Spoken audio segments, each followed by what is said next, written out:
What is up, beautiful readers? It's Sky, and we're here with the monthly book of the month reading vlog. I got my book box in the mail. This came in, today's the 6th, so it came in last night, but I just was too lazy to go to the mailbox, honestly. So I just broke the seal on that. So we're gonna go ahead and get this bad boy open. Yeah. Oh my gosh, I'm so excited to see this book. So the bookmark says the same thing, says use me or lose me. But here's Darling Girl. It's actually a lot thinner than I expected. You can see a lot of the Peter Pan hints. There's a feather. There's also what is that clock tower? Big Ben? Big Ben. I was like, what is that clock tower's nickname? May 2020, book of the month. Let's look at her naked. I hope she's green. Ooh. Ah, very cool. Love that. All right. This is awesome. So I have, how many pages is this? This is about, let's see. It's about 330 pages. It's actually not that long at all. So that's exciting because Kaiki was almost 500. So let's read the description. I'm so excited. Oh, just look at that. That is stunning. Okay. In this beautiful reimagining of J.M. Barrie's classic, one woman must take on the infamous Peter Pan, who was not the innocent adventurer the fairy tales make him out to be, to save her daughter's life. Interesting. Life is looking up for Holly Darling, granddaughter of Wendy. Yes, that Wendy. She's running a successful skincare company. Her son Jack is happy and healthy, and the tragedy of her past is well behind her. Until she gets a call that her daughter Eden, who has been in a coma for nearly a decade, has gone missing from the estate where she's been long tucked away. And worst of all, Holly knows who must be responsible, Peter Pan, who is not only very real but very dangerous. Eden has a rare condition, a secret that Holly is desperate to protect, especially from Eden's half-brother Jack, who knows nothing about his sister or the crucial role she plays in his life. Holly has no one to turn to. Her mother, Jane, is the only person in the world who knows that Peter is more than a story, but she refuses to accept that he is not the hero she always imagined. So she is Wendy's granddaughter. Interesting. Desperate, Holly enlists the help of Christopher Cook, a notorious ex-soldier, in the hopes of rescuing Eden before she loses both her children. Darling Girl brings all the magic of the classic Peter Pan story to the present, while also exploring the dark underpinnings of fairy tales, grief, aging, sacrifice, motherhood, and just how far we will go to protect those we love. I am so here for this. What? And I have to look, because it looks like, oh, and then the chapter pages have these little stars on them. Why is this so pretty? Okay, I'm really excited to read this. As of right now, I'll probably pick this up next week, as I'm reading Addicted to You this weekend. But I just wanted to pop on here really quick for this vlog and tell you guys that I got my book. So next week, I'll get to this one for sure. But oh, that is so pretty. I cannot wait to read this. I'm so excited. How are you guys doing? A week has pretty much gone by on the channel, and we're back with another reading vlog. So I do want to explain myself about why I was gone for a week. So I actually went home last Tuesday. I got back yesterday on Sunday. I was celebrating my brother. Thought I was gonna vlog, but I didn't, you know. I just enjoyed my time with my family. I hadn't seen them since Thanksgiving. So now we're back, getting in the routine of things, and we're here with our monthly book of the month reading vlog. You know, I got this at the beginning of the month. It is now May 23rd on Monday. So we're gonna start it, and we're definitely going to finish this week. I have to. I started reading so well this month, but that middle of the month trip last week really slowed my reading down. So I have a lot of books to read this week and the first 2 days, or the first 2 days of the week next week, to catch up. It's totally fine. So this book is, how many pages? About 330 pages. I feel like this is going to be an easy read. I could definitely get it done in like 2 or 3 days. So that's what we're gonna do. I don't know how I'm gonna update this, maybe every 50 pages, every 100 pages, not really sure, but I hope to give you my in-depth thoughts on this. Haven't decided if I'm going to spoil. No, we're not gonna spoil, just in case someone's interested in reading this. I personally love fairy tale retellings or Disney retellings. They're some of my favorite things to read. So I think I'm gonna have a really good time with this. I don't know how this is gonna flow.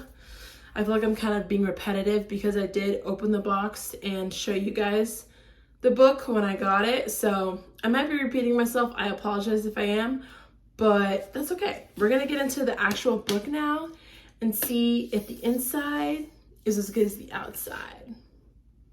Let's go. Hey you guys, so we're back with an update on Darling Girl. Make sure you drink some water today. So an update here. I am 150 pages in. So according to Goodreads, I'm about 45% through the book. It's very quick, very easy to read. I can fly through 50 pages in like 30 minutes.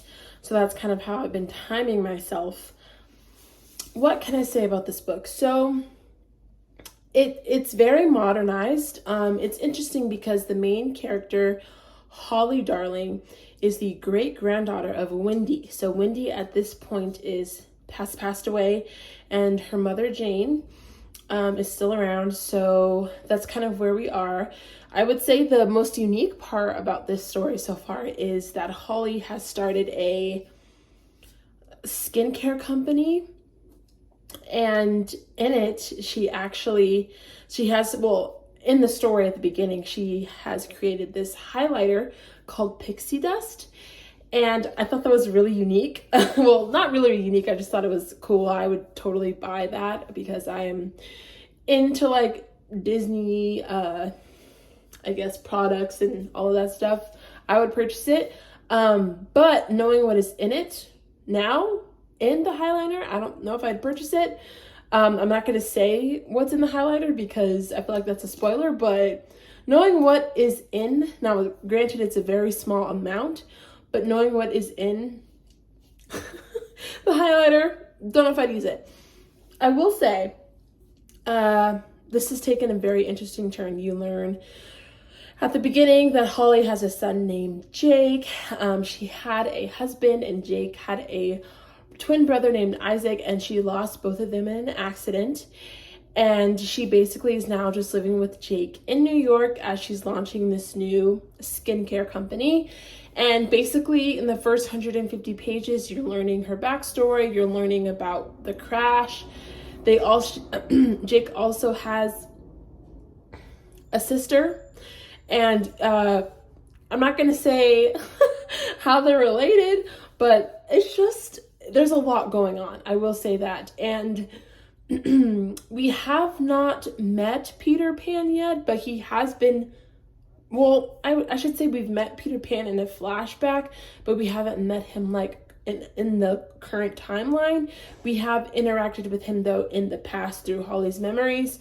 So that's been really interesting because Peter Pan is not a good person. He's very naive, very what I say goes. And it's off-putting for sure. It's off-putting to read Peter in that regard, even though we do know that the fairy tale version of Peter is not the best. And of course, well, I watched Once Upon a Time. And so that version of Peter Pan is also not the greatest.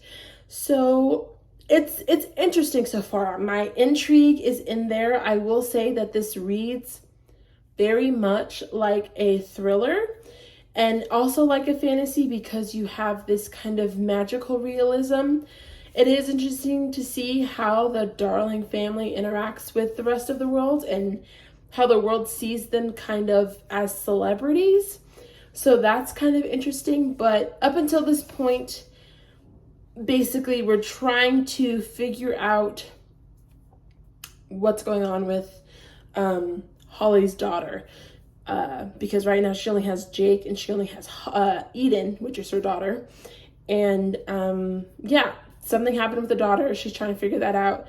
And it's been very, very interesting. I'm very intrigued. I want to keep reading about it. I think about it every so often throughout the day. So definitely the intrigue is there. I'm just very interested into seeing how it's all going to play out, because it does have a fantasy aspect to it, but it reads like a thriller, very much so. Not like horror, but just like in terms of a mystery, maybe more mystery thriller, in terms of trying to figure out what is actually happening and getting answers to that. I honestly do not trust the narrator that much. I think she's very unreliable in the sense that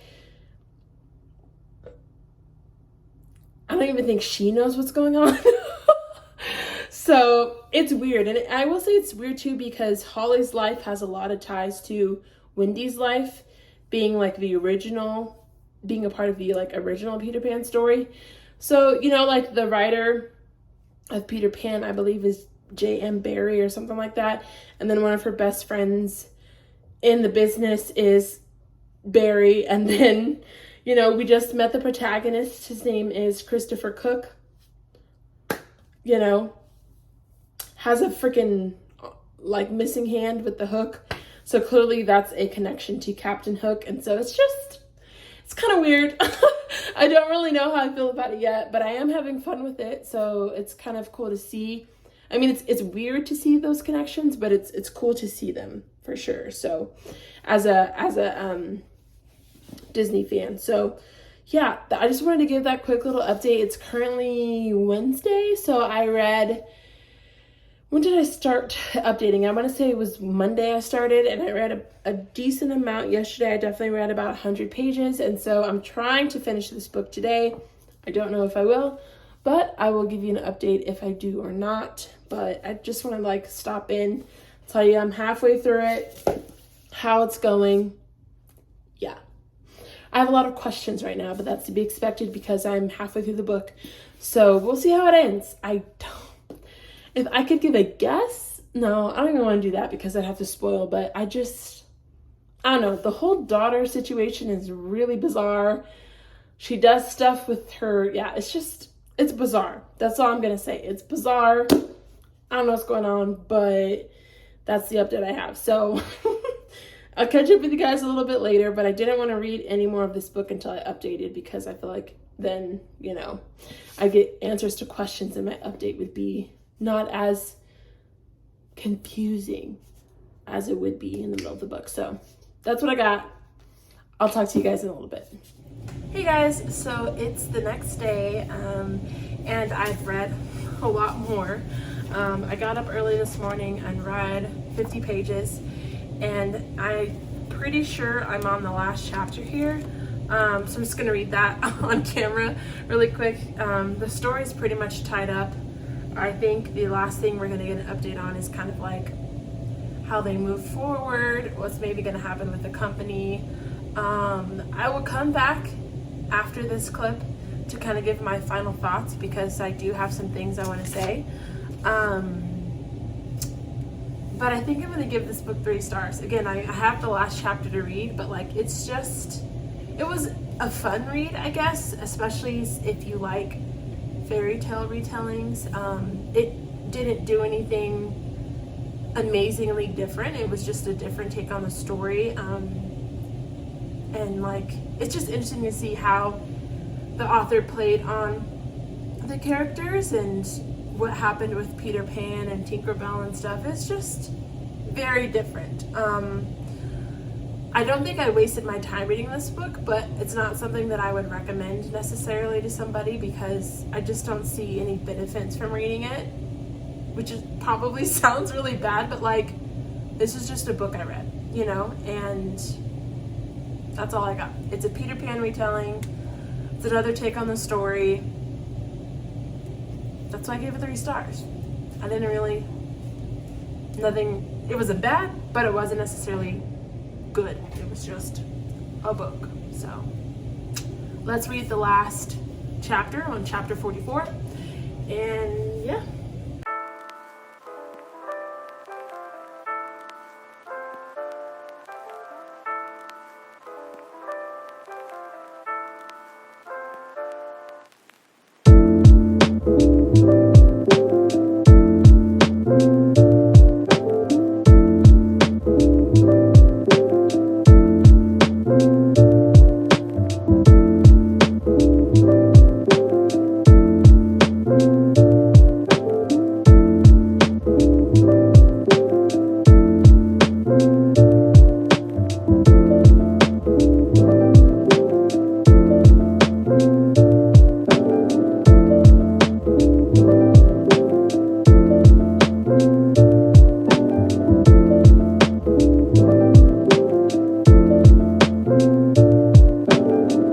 so I just finished. I just need to think about it, I guess. I need to think about it. I don't want to be too harsh because it was a fast read. I did enjoy it. It just didn't give me anything. So I'll be back. I'll be back with my final thoughts in the next clip. Okay, so it's a few hours later and I'm back with my update on Darling Girl. So I think in my previous clip, I mentioned that I was going to give this book 3 stars, but having sat with it for a few hours, I think I'm gonna lower it down to 2 actually. And the main reason why is because I don't think I know what this book was trying to do or what it was trying to be. And what I mean by that is it was marketed very differently than what we got, which is my biggest, I guess, disappointment with the book. This is marketed as dark fantasy, kind of having a mystery thriller aspect, and it did not give me that. I think this should have been marketed as a contemporary with magical realism, deals with grief and assault, abuse. So I'm just confused. I'm disappointed because I came into this book with not high expectations, just a lot of excitement because I like fairy tale retellings, and especially with, a appreciation for Disney. I've watched these movies multiple times. I've seen a few other Peter Pan retellings, so I know this story and I'm always open to getting a different interpretation of it. And this was just bizarre. I think before I get into the spoilery section, I would say that this book does have an identity crisis. I don't think it knows what it wants to do. There are a lot of plot holes that make no sense. The main character is weird. Just things happen, and then when you get to the action climax, it either falls or you don't get to be there because the main character is not involved. Another character goes and handles it, and you just are left with the retelling or the description of what happened instead of actually being there, and it's kind of frustrating. So yeah, I don't know, guys. This book was just not my favorite, unfortunately. I really wanted to like it, but it's not that good. I think if you want to read it, you totally can, but I don't know. It's just not what, it was marketed as. It's not what, I expected from it. And so that's kind of my thoughts. The ending felt super nice and happy, way more happy than I think I was expecting, or I think it even should have been. It was kind of just laid out in front of you, and there's so many questions unanswered that don't really make sense.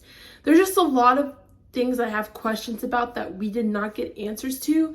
So I don't understand what this book was trying to do. If I were to tell someone why to read this book or what this book is about, I don't even know if I could do that because I don't know what the author was trying to do. Like, I don't feel like they were trying to give some moral synopsis on fairy tales, or there's talks of grief, but I just don't understand the purpose behind the book. What did the author want the reader to take away from it? It has Peter Pan. That is what I got. So yeah, that's kind of my non-spoiler review. We're going to go ahead and jump into spoilers now. And honestly, I think you could just stay here because, I don't know. I think it's important for people to know what they're going to get going into this because it's not how it's marketed. So for one, it is important to note that this book does have trigger warnings for sexual assault. Peter Pan is the abuser in this book, which is very weird. And it's weird because he's described as having a male body, like a grown man, but his thoughts and stuff are very young and naive. So it feels like it's a boy trapped in a man's body that's abusing women. It's so weird. That alone was just weird. I will say, the beginning of this book I did like. I was very intrigued. I liked the way it was going with the mystery of the daughter of the skincare line. I thought we were off to a good start. But then once we got to London, things got weird. And when you find out that Eden goes missing, which is the daughter, that's where all the plot holes start to surface. Main one being, how did she wake up? I'm guessing she woke up because Tinkerbell woke her up. But again, it's like, it's not really explained. It's just kind of like, oh, I heard bells and I woke up. And it's like, okay. You don't really get too in depth into why Eden's blood is so unique, which I think could have been explored a lot more. And the reason why I like the beginning is because you had the scientist, right? The scientist was working with her on the skincare line, doing a lot of amazing research. The scientist sent her blood from New York, and I felt like that could have been a plot point that could have been so interesting, with the scientist kind of like coming up with a way to maybe potentially help Eden or use the blood in a way for good. But instead it felt kind of rushed that the scientist was fired. I wish that, and it made me kind of not trust Barry. It made me feel like Barry was not being trustworthy with Holly, and that maybe Barry was trying to like get rid of the scientist because he didn't like him. But no, scientist just gets fired. Turns out he didn't trust Holly as much, called her basically like messy in her research. It was so weird. Like that whole section was so bizarre. The relationships with the kids, I did not care at all. And this is a huge spoiler, but it did shock me that Ed was Peter Pan's son as well. But I did not care. I did not care that he died. I did not care. There was just so much stuff thrown at you that you just couldn't care, you know?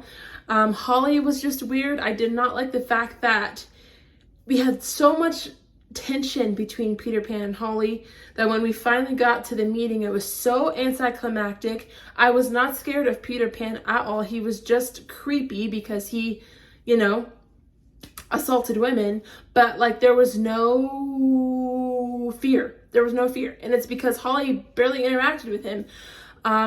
There was just, and for this to say that it was fantasy, it was not fantasy. It was like a magical realism contemporary. And, you know, like things like the Peter Pan had a red Range Rover and it had a license plate that said like Wind Driver. Like there's just so much stuff in here that was just so weird.